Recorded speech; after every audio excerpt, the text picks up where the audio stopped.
শেষের দিনে একা একা যেতে হবে সেদিন, একা একা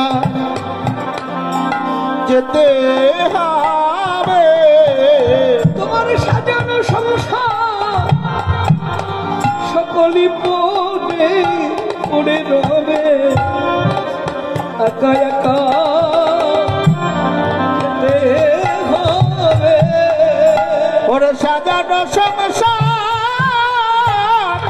পড়ে রবে, সেদিন একা একা যেতে হবে। তোমার সাজানো সংসার পড়ে রবে, একা একা যেতে হবে। ভালোবাসার স্ত্রী গোবর জল ছড়া দিয়ে বিদায় দেবে, আত্মীয় স্বজন সবাই শ্মশান ঘাটে নিয়ে যাবে। স্নেহের পুত্র মুখে আগুন জ্বেলে দেবে। প্রভু বলছে সঙ্গে কেউ যাবে না, শুধু কে যাবে জানো? শুধু হরিনাম যাবে, আমার প্রাণ যাবে, হরিনাম যাবে, প্রাণ যাবে। সংসারের আপন জন যদি শেষের বিদায় দেবে, শুধু হরিনাম যাবে, আমার প্রাণ যাবে। সংসারের আত্মীয় স্বজন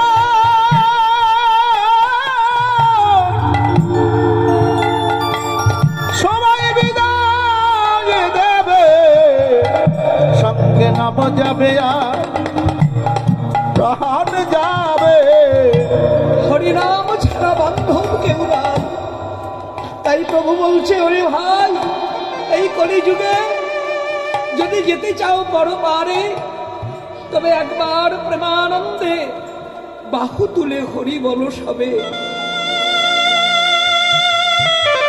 হরের নাম হরের নাম হরের নাম যুবকে বলম, কলৌ নস্তেব নস্তেব নস্তেব গতিরন্নাথ।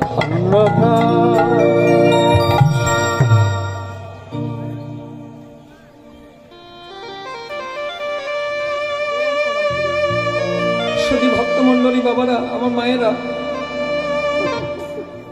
কলিযুগে প্রভু বললেন হরিনাম ছাড়া আর কোনো গতি নাই।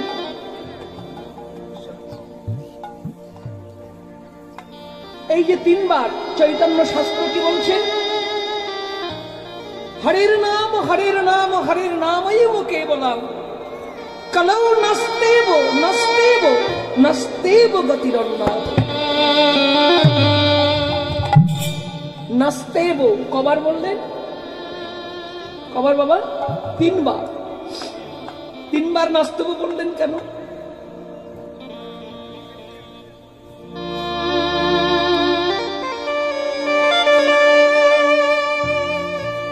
খুব গুরুত্বপূর্ণ। তিনবার নাস্তেব বললেন কেন? আমরা সবাই জানি প্রভু কলিযুগে আমাদের জন্য কি এনেছেন? আমার হরিনাম।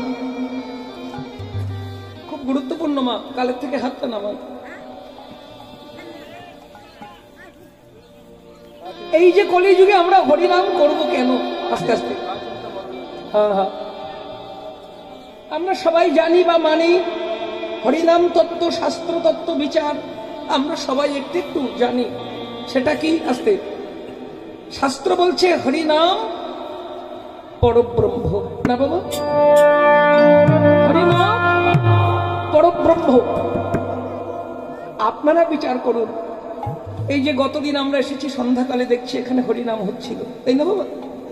তো কলিযুগে যে হরিনাম, এই হরিনামের একটা তো নাম আছে। কি নাম? আমা আনমনা হবেন না, একটু আমাকে চরণে রাখুন। কলিযুগের যে হরিনাম, তার নাম কি? ওই দেখুন বাবারা লিখে রেখেছেন, দেশ মাতৃকা ও বিশ্ব জীবের মঙ্গল কামনায় অষ্টপ্রহার ব্যাপী শ্রী শ্রী তারক ব্রহ্ম হরিনাম সংকীর্তন। কি নাম?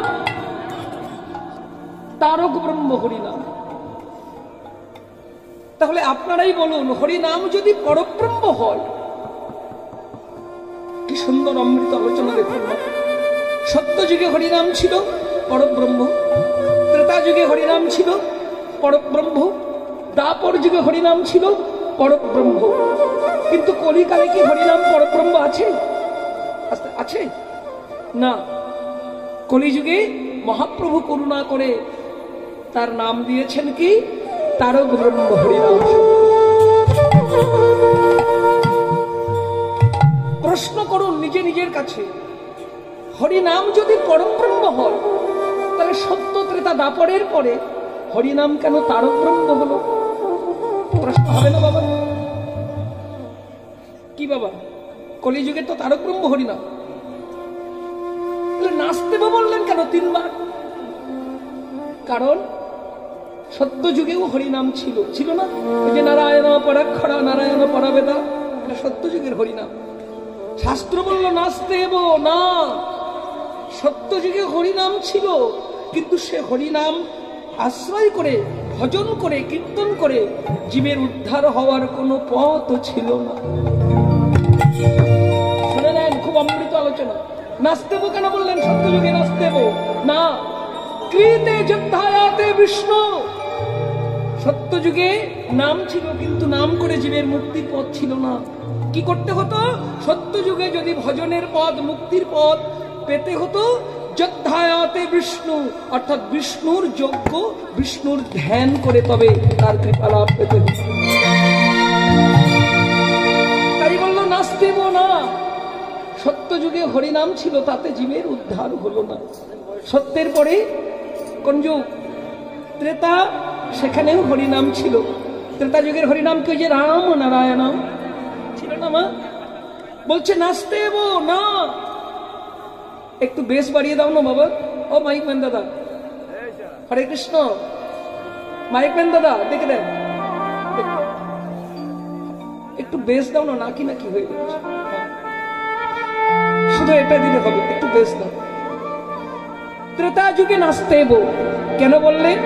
ত্রেতা যুগেও নাম ছিল, কিন্তু ত্রেতা যুগেও নাম করে জীবের উদ্ধারের মুক্তির পথ ছিল না। সেখানে জীব উদ্ধার হতো কি করে, ধর্ম করত কি করে? বলছে ত্রেতায় যে যায়াতে মুখ্য, অর্থাৎ ত্রেতায় জীব যজ্ঞ করে, অশ্বমের যজ্ঞ, গোমের যজ্ঞ, নরমের যজ্ঞ করে জীব মুক্তি মোক্ষের পথে যেত। বললো নাচদেব, ত্রেতা যুগেও হলো না। ত্রেতার পরে দাপর যুগ, দাপর যুগেও নাম ছিল হরে মুরারে মধুকৈট ভারে গোপাল গোবিন্দরা মুকুন্দ সৌরে। সেখানেও বললো নাচদেব কেন? বললো দাপর যুগেও নাম করে জীবের উদ্ধার হওয়ার কোনো উপায় ছিল না। কারণ দাপরে জীবের উদ্ধার বা মুক্তির পথ কি? দাপরে পরিচর্যায়াং, অর্থাৎ পরিচর্যার দ্বারা, সেবার দ্বারা, অতিথি সৎকারের দ্বারা জীব ধর্ম করে পরপারে যেতে পারতেন। কিন্তু কলিকালে বলল, কলিকালে সত্য যুগে নাম করে জীব উদ্ধার হয়নি, নাচদেব। দাপরে হলো না নাচদেব, ত্রেতাতে হলো না নাচদেব, কিন্তু কলি যুগে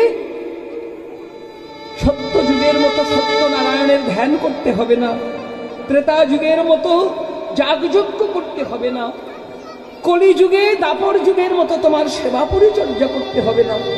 উদ্ধার হওয়ার একটাই উপায়, সেটা কি? তৎ উদ্ধারী হরিনাম সংকীর্তন। প্রভু বললেন এই ধন্য কলি যুগে আমাদের যাগযজ্ঞ ভজন সাধন করার দরকার হবে না।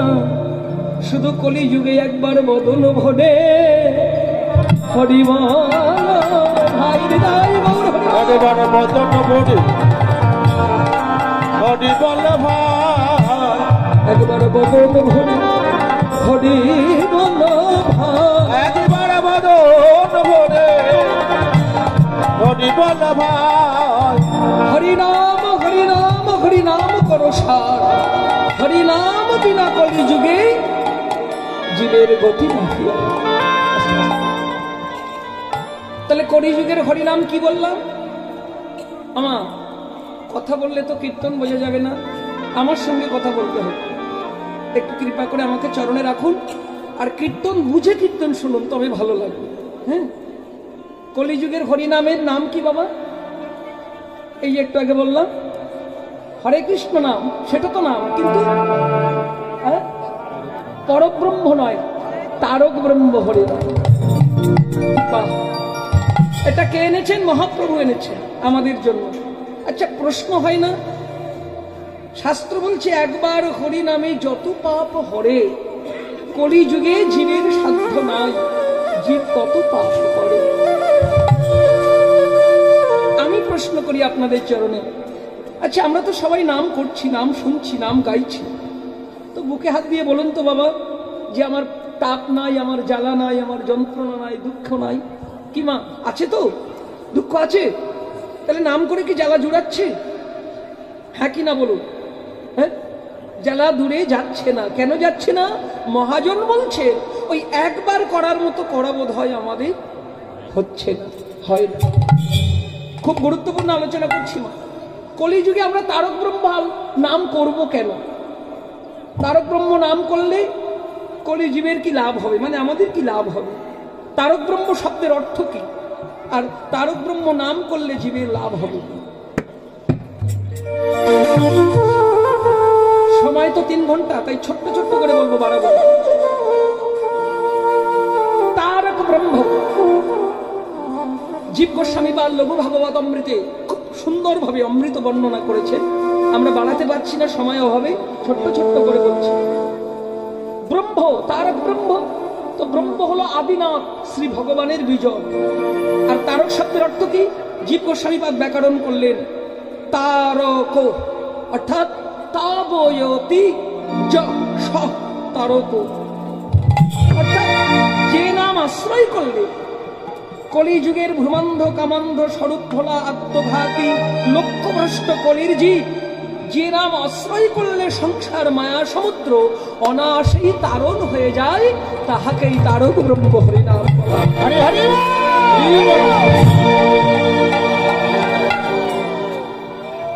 জীবকে নামে তারণ করে, তাই তাকে তারক ব্রহ্ম হরিনাম বলে। এবার প্রশ্ন, তারক ব্রহ্ম নাম আমরা করলে লাভ হবে কি? শাস্ত্র অমৃত ব্যাখ্যা করেছে। কি বলছেন? যদা ভামোহপুত্তান ভবরধান্ত কবলিত তরতন্ধানাময়পি দৃশং দৃশতি ভক্তি প্রণয়িনে।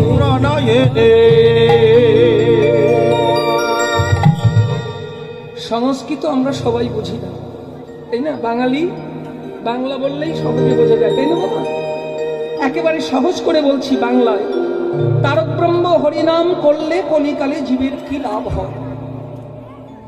শাস্ত্র বলছে যদাভামহ বুদ্ধান, অর্থাৎ যদাভা মানে যদি কেহ কলিকালে শ্রেষ্ঠ মানব কুলে জন্ম পেয়ে মোহপুত্তান, ভালো করে শুনবেন, মোহপুত্তান মানে মোহের বশবর্তী হয়ে প্রকারে প্রকারান্তরে হেলায় অবহেলায় কারণে অকারণে খেলার ছলে ভুল করে উপহাস করেও যদি জিহ্বায় হরে কৃষ্ণ নাম বলে, হরে কৃষ্ণ নাম বলে, তার কি লাভ হবে? বলছে তরতন্ধা নাম বিদৃশং। কত বড় ভাগ্যবান ভাগ্যবতী কলিযুগে আমরা মানব জন্ম পেয়েছি, শুনে নেন মা। বলল কিচ্ছু করতে হবে না, কলিকালে কোনো ভক্ত জীব যদি এই জিহ্বায় তারক ব্রহ্ম মানে হরে কৃষ্ণ নাম উচ্চারণ করে, কি লাভ হবে? বলছে তরতন্ধা নাম বিদৃশং, যেজন সকল বিষয় ত্যাগ করে জিহ্বায় তারক ব্রহ্ম হরিনাম করে, তার তত্ত্ব জ্ঞান সাধন ভজন কিছুই জানার দরকার হয় না। কলিযুগে মানব জন্ম পেয়ে যেজন ভক্তি ভাবে জিহ্বায় হরে কৃষ্ণ নাম করে, ওগো তার যাগ যজ্ঞ করার কোনো দরকার হয় না। রাধে রাধে। কলিযুগে মানব জন্ম পেয়ে যেজন হরিনাম করে, ওগো তার কঠোর নিয়ম ব্রত পালন করবার দরকার হয় না। শাস্ত্র বলছে, আমার কথা নয়। কি লাভ হয়? দৃশাং দৃশতি ভক্তি প্রণয়িনী, যেজন সকল বিষয়ে ত্যাগ করে, ওগো তারক ব্রহ্ম হরিনাম আমায় কৃপা করো। নিরজনে বসে বসে জিহ্বায় হরে কৃষ্ণ নাম করে, ওই হরিনাম তাকে কৃপা করে। কি কৃপা? ভগবানকে ভজন করলে চারটে ফল পাওয়া যায়, ধর্ম অর্থ কাম মোক্ষ। কিন্তু এই চারটে ফলের উপর আরেকটা ফল আছে, যাকে পঞ্চম পুরুষার্থ ফল বলে, তাকে বলা হয় প্রেম ভক্তি। বলছে, ওগো যেজন হরে কৃষ্ণ নাম করে, ওই তারক ব্রহ্ম নাম তাকে কৃপা করে পঞ্চম পুরুষার্থ ফল প্রেম ভক্তি প্রদান করে, এই মায়ার সংসার বন্ধন ছিন্ন করে হরিনাম তারে লয়ে যায় পরপারে। হরিনাম তারে লয়ে যায় পরপারে। সংসার মায়ার বন্ধন ছিন্ন করে নাম তারে লয়ে যায় পরপারে। সংসার বন্ধন ছিন্ন করে নাম তারে লয়ে যায় পরপারে। জয় শ্রীকৃষ্ণ চৈতন্য মহাপ্রভু কি।